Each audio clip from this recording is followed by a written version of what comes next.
سلام عزیزای دل، انشالله که خوب باشید، جور باشید، صحتمند.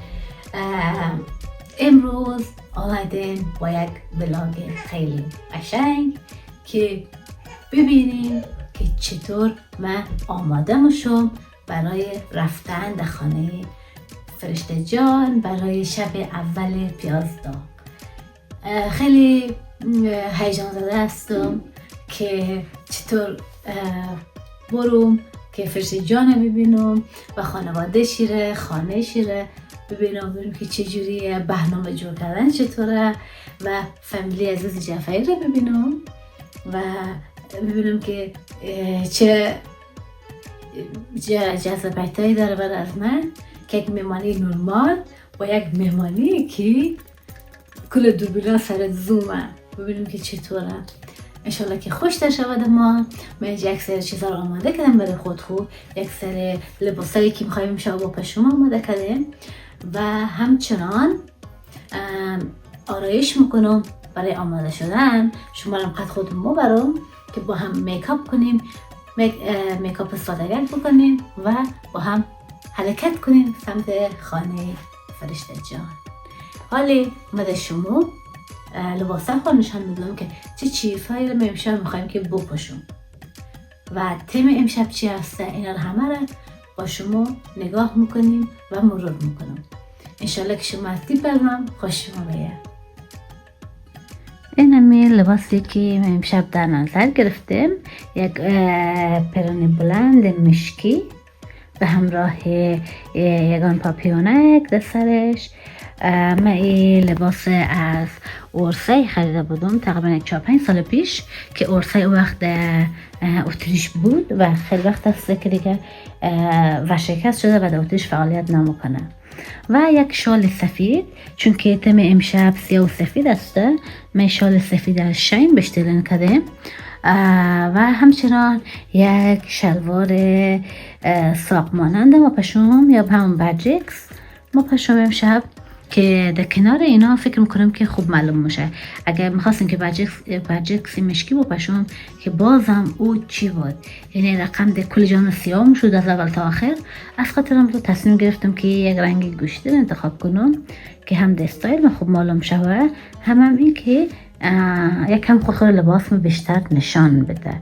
و شال مقبولم که گفتم که از شین خریدم، خیلی قشنگه و همچنان این مروارید ها رو من از شین گرفتم، مروارید ها رو از شین گرفتم و یک بستهش خریدم و سر لباس سیاه دوختم. لباس من همچنان یک کمربندم داره که از این طرف و او طرف بسته میشه، یم خیلی قشنگش کرده بود و یم که از مختصر لباس من و یگان چیزکام، یک دستبند، یک انگشترک اینجا هست و همچنین یک پلاک، یک زنجیرک و گوشواره. ده گوشواره میندازم امشب که ببینم که چطور ده استایل من خوب مخوره یا نمخوره. اینا من مورم که کم کم میکاپ خود شروع کنم و لباس و استایل خود شما نشان دادم. و دوستای عزیز، برای که من میکاپ خود شروع کنم، اول از همه شروع میکنم که ایدان بیوتی بلندر رو خیس میکنم که بتونم گوی خود کرم پود خود بزنم و بعد مرتوب کنندر میزنم. مالی یک دقیقه مشویمش یعنی ترش میکنم، ترجیحاً با آب گرمی چه کنید، ترک کنید، یکمی آودارک باشه، یک ذره آوشی گرفتید کافیه، نیاز نیست که خیلی آوشی رو بگیرید و خشکش کنید. و بعدش من شروع کنم به مرتوب کننده زدن. مرتوب کننده از من از اعظمه، خیلی مرتوب کننده خوبیه. شروع کنم کمی مرتوب کننده خود میزنم، مرتوب کننده همیشه با دست میزنم. وقتی که شما مرتوب کننده با دست میزنید خیلی بهتر و قشنگتر روی پوستشون میخوابه و اینطوری یک جوری مرتوب کننده رو در صورت خودمون میدارم که جذب شوه، نه اینکه فقط همونطوری مالیده باشید و یک جوری صورت خودمون توی فشار بدید که مرتوب کننده خورده پوست شما بره مرد کنده که همینطوری در خورده پوست شما رفت. الان من خوب مرد کنده خود زده و حس میکنم که صورت من خوب مرتوب شده و دیگه هر حال بیوتی بلندر من قشنگ چاق شده. می اسفنج من این اسفنج شوشتگی هست، تمیزه. این اولین باری که من ازش استفاده میکنم. بهتر که بیوتی بلندر را که استفاده کنم، بعد 200 دفعه که استفاده کردید حتما او را بشویید. بخاطر همین من از کرم استلادر استفاده میکنم، چون که حس میکنم که این برای مجالس و اینا خوبه. یعنی طوری چی نسته که بخوایی که خیلی سنگین باشه یا که خیلی هم هیچی نباشه روی پوست شما. بخاطر همون من سعی میکنم همیشه وقتی که مجلس مروم یا مراسم دارم از یک کرم پودر استفاده کنم. کاورش بالام هست، یک کمی میزنم در صورت خوب و با این بیوتی بلندر فکر میکنم که خوب روی پوست من یک دست بخوابه.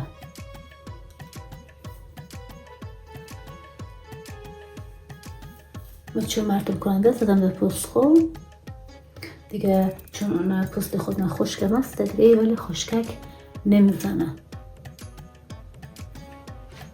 یکان هستم که کرم پودر که میزنن روی پوست چون خشک میشه، پوسته میشه، ولی قبلش اگه پوست رو آماده کنی طوری نمیشه.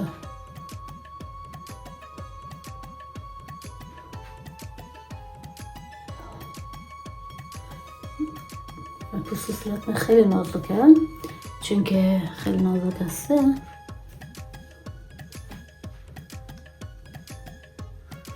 بخاطر همون رگا و قرمزی ها و همه چیزی خیلی پدیدار میشه زود. بخاطر همون وقتی که کرم میزنم باید خیلی حواسم باشه که کرم از من یک دست پخش شود. یک دست که پخش شود دیگه او اراده به چیزا دیگه نداره. اینجا من زیر چشم خورم کمی با همین بیوتی بلندر که کرم داره زدم و همچنان هم پیشانه خوره یکم کرم میزنم. پیشانی وقتا نیاز نداره که تو خیلی چی کنیش. کرم بزنی، چون اکثر بقیه جای صورت همیشه روشن‌تره. خیلی در پشت چشم خواهم کرم پودر میزنن ولی من نمیزنم. برای مجالس عروسی اوکیه که من بزنن، چون سایه های سنگین استفاده میکنی اوکیه. ولی برای مثل پیازداغ که یک مهمان رقم هسته دیگه این نیازی نسته که تو خیلی چی کنی. یک آینه کوچیک بیارم برام خوب که پوست خود دقیق‌تر ببینم. الان حس میکنم که کرم پودر خوب فید شده روی صورت من. یکم بغلای گردن خودم میزنم همچنان و وقتی که از کرم پودر خیلی راحت شد دیگه درش رو بسته میکنم. الان من از کافی کرم زده، نیاز نه که شما خیلی کرم پودر بزنید، خیلی بزنید بدتر مسموم میشید. پس بهتره که کمتر بزنید تا یک دست طبیعی باشید. و برای کانسیلر من کانسیلر از برند لوریال. این رنگش پاک شده الان، ولی الان اینجا خوب میبینید شما. از برند لوریال که خیلی خوبه. من کوچولو خوب پاکش میکنم اول. نه باز یک ذره میزنم همچنین طرف همونطوری یک ذره، چون که یکم کرم پودر ما زدیم در مثلا کانسیلر سنگین نمیه، فقط پاتی یکم که هایلایت بده. کمی هم من کانسیلر زیر چشمم میزنم، زیر چشمم یکم تیرگی هم داره و خوب کاور میشه. از کانسیلر. خب در این مرحله من میخوام که کمک سایه بزنم. سایه خودم نمیخوام که خیلی سایه تیره بزنم، یکم فقط میخوام که پشت چشم رنگ بگیره، چون که من از پیشترم که من پشت پلک خیلی نازکی دارم کم رگای معلوم میشه، بعد به خاطر همون من باید چی کنم، کرم پودر زد نمیزنم چون برای شستنش برای سخت میشه کم. به خاطر همون سعی میکنم که فقط کمی سایه داشته باشم، یک سایه نرمال معمولی با رنگ های تیره و رنگ های سرده که دم بیشتر میه. من از سایه استفاده میکنم و شروع کنم کمی سایه زدن با این پدا میزنم، با این براش پینزل میگه هرچی میگن، با این میزنم و یکم از سایه های دودی مانند در این گوشه چشم خود یکم میزنم و میمده بیرون. یکم هم قهوه‌ای الان قاطش میکنم، قهوه‌ای که قاطش کنی یکمی گرم میکنه چهره و همین قدر کفایت میکنه، چون که زیادتر از این قشنگ نمیشه. و همچنان دوباره همین چشم خود از رنگ تراژ قهوه‌ای کم رنگ میزنم اول، بوزه کمی هم که توسی میزنم و در این مرحله هم دوباره بیده قهوه‌ای. آره یکم پایی نبود قهوه‌ای ما یکم پاکش میکنم و دوباره ادامه میدم تا شده یک دست میکنم که تقریبا یک شکل معلوم شوند و تمام. سایه از من همین قدر کوتاه ساده بود، کلا از سایه نمیزنم، بخاطر همین قدر کفایت میکنم و ابروهای خودم با این مداد میکشم، همیشه با پنسل میکشم. شما نگاش کنید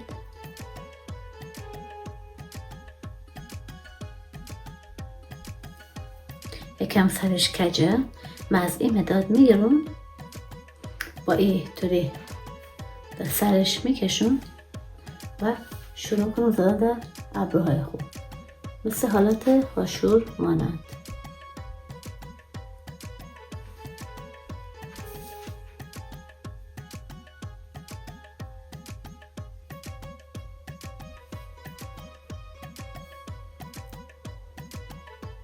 اینطوری زیادم نمیشه، چون روی پنزل که باشی باز اقدر زیاد فهمیده نمیشه که شما ابروهای خود زیاد کشیدید و یا که از این حرفا. بعد این ابروهای خود همچنین یک کمک میزنم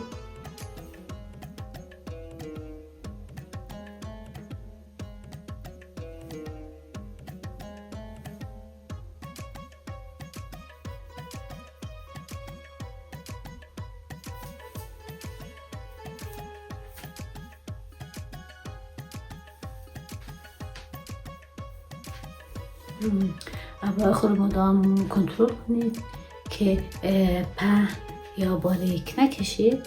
من ابروهای رو حفظ میکنم که دو حدی که باید باشه هست و همینقدر کفایت میکنه.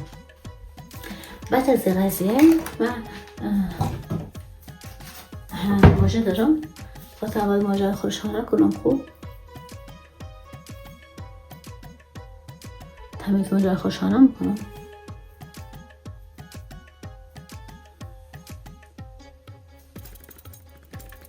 ولی قشنگ شانه کردم و اصلا مدتی که در ابرو خود زدم یک کوچولو در پایین چشم میزنم که پایین چشمم رنگ بگیره کم، چون این مدت قهوه تیره و قهوه تیره برای پایین چشم خیلی قشنگ میشه، خیلی طبیعی در میره.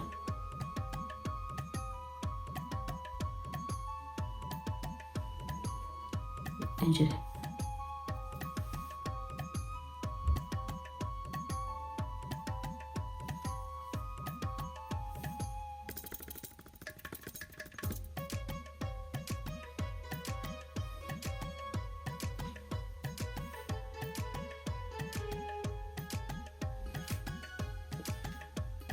توده چشم آرایشی تموم شد کامل و یک روژ لب میخوام بزنم به خوب. روژ لبی که میخوام بزنم از میبلینه، این روژ لب میخوام بزنم شمارش 175. کجای خط لب هست؟ خط لب هست کاتریس و یه از میبلین سوپر استی. اول سعی میکنم کمی خط لب در لباخ بزنم که لب پر خط شد معلوم کنم.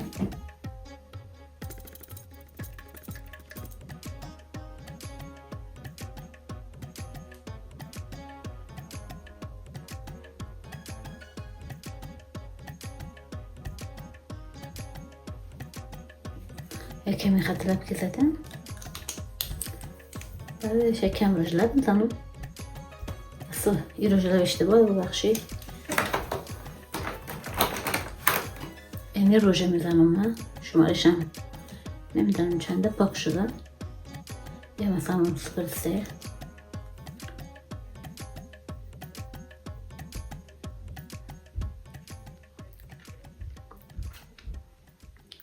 کمی حالا خطای دور لب رو صاف میکنم که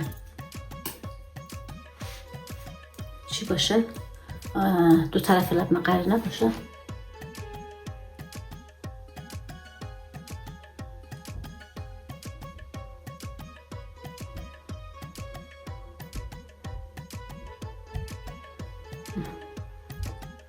یه هم از روژ لب من که من زدم و الان تنها چیزی که اومانه روژگونه و برای روژگونه من مارک یه روژگونه از من از مارک چیزه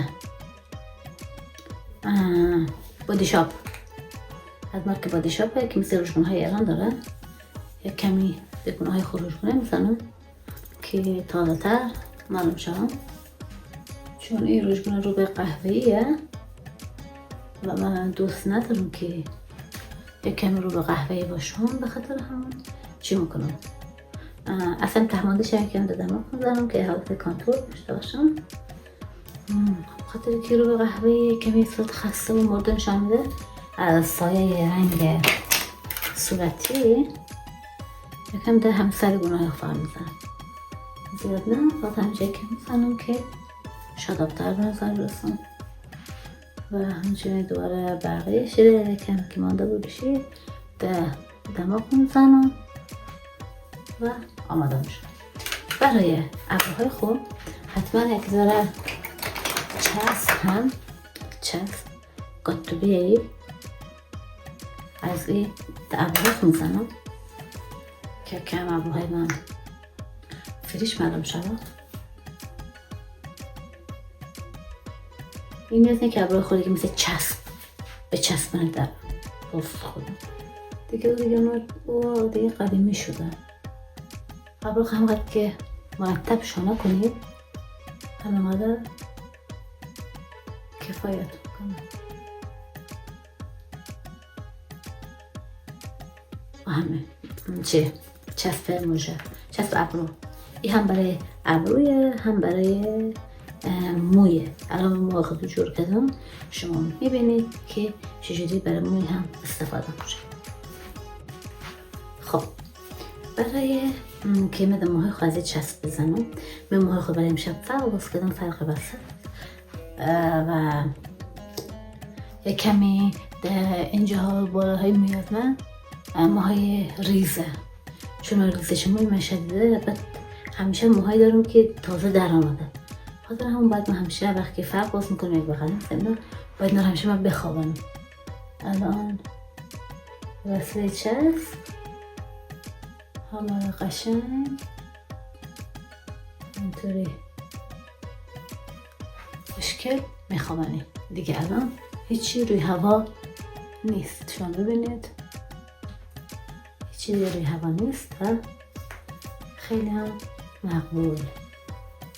و همینطوری مرون الان لباسای خودم قشون و یک آوتفیت آخر میدم و آماده شدن خودشمو نشان میدم که چجوری من خانه فرشته جان برم.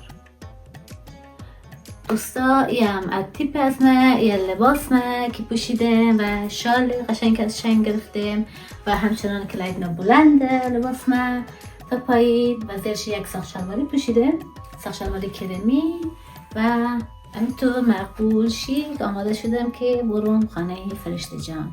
انشالله که خوش بگذره و از اونجا ما شما چند قسمتایش رو ولاگ میگیرو ببینید، با ما همراه باشید. سلام دوستای گل، دیگه جای شما دوستا خالی خانه فرشته جان هستیم. وین و تریش دفعه سوم است که هم خدا با تریش با وین پروگرام 15 دقیقه میگیریم دیگه. مقصد تا آخر ویدیو خیمه باشن و تا شب آخر که این 4 تا عزیز بر ما چیکار میکنن. سلام دوستاش، انشالله که جور باشید کنار خانم جعفری مهربون خوشگل هستیم امشب و 3 شب دیگه.